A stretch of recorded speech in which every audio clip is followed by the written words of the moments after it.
بسم اللہ الرحمن الرحیم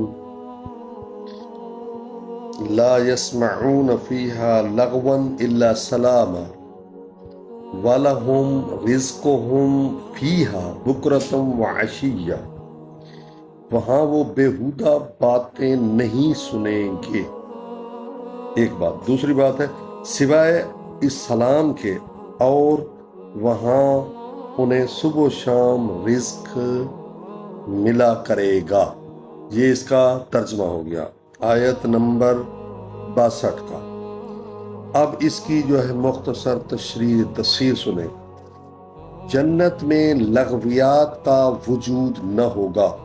تو یہاں یہ درس بھی ملتا ہے کہ جو جنتی معاشرہ ہوگا اس میں بھی لغویات کا وجود نہیں ہوگا، بیہودہ باتوں کا وجود نہیں ہوگا، گالی گلوچ کا وجود نہیں ہوگا۔ یہ علامت ہے جنتی معاشرے کی، ٹھیک ہے؟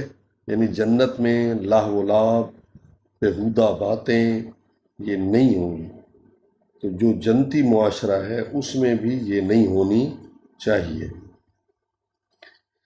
دوسری بات، جہاں امن و سکون، کیف و سرور اور رضائے رب کے سائے میں ہر خواہش پوری ہوگی۔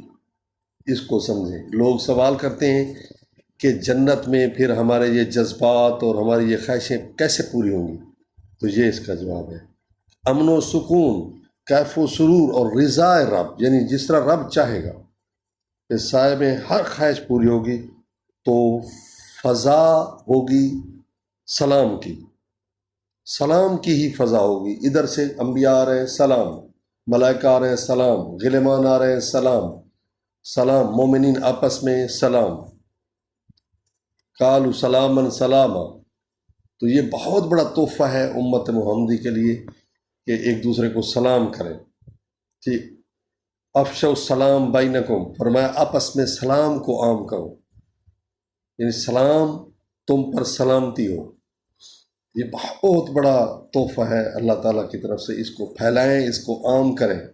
یہ جنت والوں کو گارڈ آف آنر جب پیش کیا جائے گا تو یہی سلام ہے، سلامی۔